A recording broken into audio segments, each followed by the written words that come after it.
The purpose of this video is to talk a little bit about how a divorce can impact the loan modification process. I get a lot of questions about this. It's a sad, hard, stressful situation. So I just wanted to kind of detail the process and kind of what you need to be aware of if you're somebody who's trying to get a loan modification and going through a divorce. If you are a subscriber to my page, welcome back. It's good to see you. If not, make sure you subscribe, like the videos below, and always let me know if you have a comment or question. I really do love hearing from you guys. Okay, so if you're going through a divorce, the first thing that you need to figure out is who are actually the borrowers on the loan. That sounds straightforward, but I can't tell you how many times I talk to people who have been married for a long time. Maybe one of them's been handling the finances and they assume that they either are a borrower on the mortgage or they think that they're not. And then once the divorce kind of starts to come to fruition, they talk to the mortgage lender and they realize that it's not always what they thought it was. So being a borrower on the loan means you have a legal obligation on this mortgage debt. The most common situation is that both spouses are going to be borrowers on the mortgage. That's what we see most frequently, but it's not always that way. There are going to be times where one spouse is a borrower on the mortgage and the other spouse is not. And so the way that you can figure this out is to look on your mortgage statement. If your name is listed on the mortgage statement, you are likely a borrower on the mortgage. But the best way, the most foolproof way to figure out if you're a borrower is to just call your lender directly and say, can you please tell me who the borrowers are on this loan? If they tell you your name, you're a borrower on the loan. And what that means is you are legally obligated on the mortgage. The other thing you want to figure out is who is on title. So being on title is different than being a borrower on the loan, okay? Title refers to abilities to kind of transfer and make decisions about the property, like selling the property. If you're on title, your ex-spouse cannot sell the property without your permission or without removing you from title. But just because you're on title doesn't mean that you have a legal obligation on this underlying mortgage debt. They're two different things. And I hear a lot of confusion going on around people saying, well, I'm not on title or I am on title. You can be a borrower on the loan and you should be on title. That's one thing. But you can have been added to the title report without being a borrower on the loan. So you need to figure out what's going on. The most common situation that we see here is that one spouse is a borrower on the loan and their spouse is on title, but that spouse might not always be a borrower on the mortgage. And that kind of gets important as we move through the process.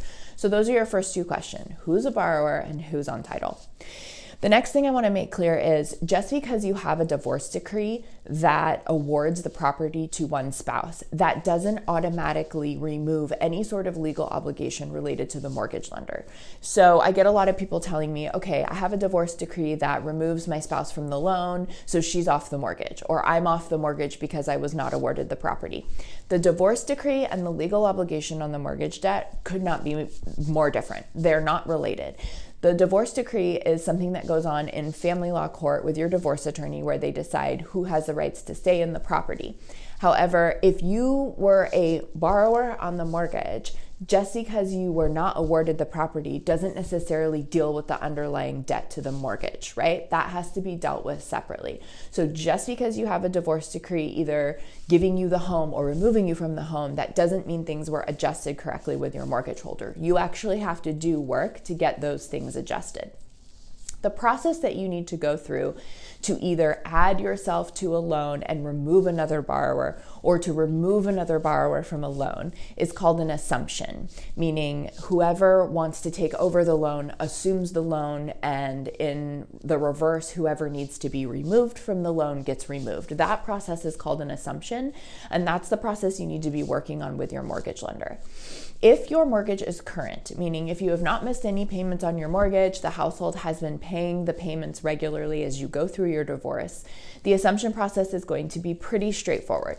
Your mortgage lender is going to have you send them two documents that they want to see. One is the divorce decree showing who the property was awarded to and proving that you guys actually had a divorce. And they're going to want to see the quitclaim deed. Now, a quitclaim deed relates again to that title issue we talked about. A quitclaim deed does not automatically remove or add anybody to the legal obligation on the mortgage debt. It just refers to how title is handled. So a quitclaim deed is a document used to add somebody to title or to remove somebody from title. And so commonly when you go through a divorce situation, you will end up with a divorce decree saying the property is awarded to spouse number one, and your family law attorney will help you execute a quitclaim deed where the spouse who's giving up their interest transfers their title to the one keeping the interest. And those are the two documents that the bank is going to need to complete an assumption if the loan is current.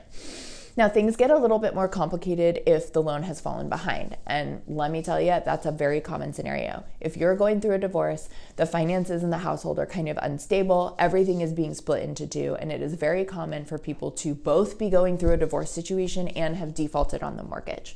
In this situation, your individual mortgage servicer is going to decide how they want to handle the assumption process. It is not as straightforward as just sending in your divorce decree and your quitclaim deed if the loan is in default. Some lenders will want you to apply for an option to resolve the default before they complete the assumption. Other lenders will want you to apply for that option to resolve the default while they're looking at the assumption. And that option to resolve the default most commonly is a loan modification, okay? If you're behind on payments and you want to keep the home, you likely need to apply for a loan modification with your lender. The loan modification, just real generally, will take the amount of payments that you missed, it'll add them into a principal balance, you'll get a new loan written with new terms, and it will allow whoever is retaining the mortgage to just start making regular payments.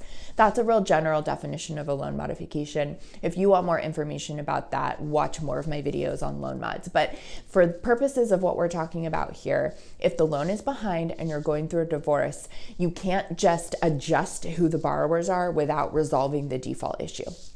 So if you have a lender that will not review an assumption option before you get approved for a loan modification, you likely are going to have to apply for the loan modification with everybody on the mortgage participating.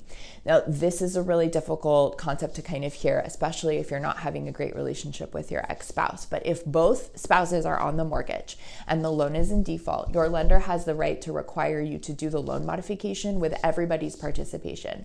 Once they bring the loan current, once they approve your loan modification, that would be the point in time when you complete an assumption. And the reason behind why they force you to do this is they don't want to go through the effort of adjusting who the borrowers are if the ultimate default issue can't be resolved. If you can't afford to keep the property long term, or if the bank thinks that you're too much of a risk to write a new loan for, they're not going to adjust the borrowers on the loan. So some banks will say, number one thing you have to do is get approved for a loan modification requiring all borrowers' participations. Then the loan will become current, and then you'll be able to apply for that assumption. Other mortgage lenders will do it all at one time, right? They will go through the loan modification review with you while they're looking at your divorce decree and quitclaim deed to kind of remove the borrower, the ex-spouse borrower who shouldn't be on the mortgage anymore. So depending on who you have, what investor you have, what mortgage lender you have, they're going to do this a little bit differently. If you're in Washington State and you want some more information around your particular situation and your particular investor or lender, you should call me because I kind of have that information, but I don't need to go through it one by one here. But what's important to understand is if you're going to be the borrower who's going to take the mortgage over by yourself, and you're going through this loan modification process, you likely have to prove to the bank that you can afford a mortgage payment by yourself, right? The bank is going to look at your financial information and make sure that if they give you an opportunity to get current through a loan modification, and if they give you an opportunity to assume the loan, that you're not going to fall into default again. So just a word on that. The general rule is that a mortgage payment should be somewhere between 30 to 35% of your overall monthly household income, meaning you should only really be spending a third of your monthly income on your mortgage payment. So just using a simple example, if your mortgage payment is $1,000 every month, banks want to see that you're bringing in at least $3,000. The reason for this is that provides enough of a buffer for you to easily make your mortgage payment, pay other expenses, and have some money left over at the end of every month to save for unforeseen expenses. So if you're in a situation where you've been awarded the house in the divorce decree, okay, the divorce court said you get to stay in the home, but your income without your ex-spouse's income is so low that you're not anywhere near that 33% debt to income ratio, meaning if your mortgage payment is much higher than a third of your monthly income, you might not be able to stay in the home. You might not qualify for a loan modification. And at that point, you'd want to start considering other alternatives to a foreclosure to get yourself downsized a little bit to a more affordable situation. So I work with borrowers going through a divorce all the time, and honestly there's a wide range of different things that we do. We do loan modifications, we do assumptions, we do those at the same time, or we do an assumption at the same time that we're doing some sort of liquidation option to get you out of the home. Hopefully this information is helpful, but it is kind of a confusing process. While there are so many amazing family law attorneys out there, especially in the state of Washington, family law attorneys don't always understand all the intricacies of how your mortgage lender is going to handle your divorce situation. So if this applies to your situation, or you're thinking of going through a divorce, or you're at the beginning stages, or you just want to talk about everything to make sure you've got it kind of like squared away, what needs to happen first, second, and third, give me a call and we can chat about it. Thanks.